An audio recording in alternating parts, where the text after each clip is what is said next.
When Donald Trump stepped up to the podium for the 2026 State of the Union, the cameras naturally scanned the crowd.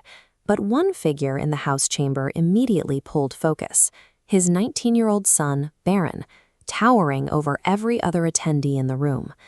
Donald Trump is famously tall at 6'3", but Barron dwarfs him.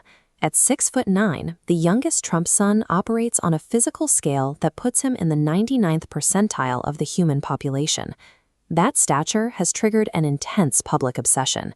People look at photos of him towering over his security detail and immediately start searching for a hidden routine, a specific diet, or a secret lifestyle choice. The family's explanation is anecdotal. Donald Trump credits his son's height to his late grandmother, Melania Trump, and her dedication to making him specific home-cooked meals. According to friends, while attending the elite Oxbridge Academy, Barron would sit in the cafeteria surrounded by a high-end buffet of international food and steak and refuse to eat. He reportedly fasted through lunch every day to wait for his grandmother's meals at home.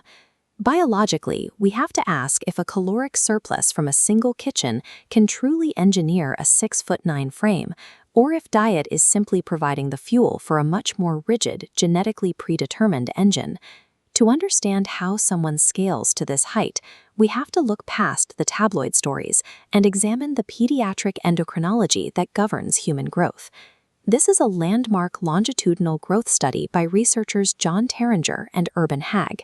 They mapped the precise timeline of how the human skeleton expands from childhood into adulthood.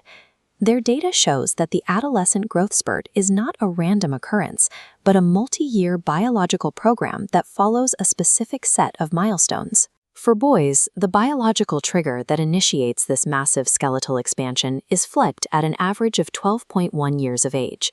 This is the onset phase. While a grandmother's cooking provides the raw energy, it is this inflexible biological timetable that dictates when and how the body is entering the body's highest developmental gear and greatest physical increment. From onset to termination, this continuous skeletal expansion lasts an average of 7.2 years.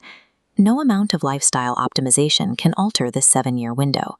Reaching 6'9" requires trending along the far edges of human developmental capacity for that entire duration. This table from the Terringer study details the final milestone, D0, where linear growth ceases. By adding the average 7.2-year duration to the 12.1-year onset, we find growth traditionally concludes at 19.2 years of age. At 19, Barron Trump is entering the statistical window where developmental growth usually finishes. While extreme outliers can sometimes push these timelines slightly further, he is now likely standing at the height he will maintain for the rest of his life. But existing at the extreme outer edge of that growth curve has physical consequences. His brother, Eric Trump, revealed that Barron's towering height actually ended his aspirations of playing professional soccer. This is the biomechanical trade-off of the spurt. The same process that granted him a visually commanding presence created a significant center of gravity penalty, making the agility required for high-level athletics much harder to achieve. Barron Trump's height is the terminal result of a 7-year genetic marathon. It is a biological extreme that provides an immense physical presence, even if the price of those extra inches was his own athletic ambition.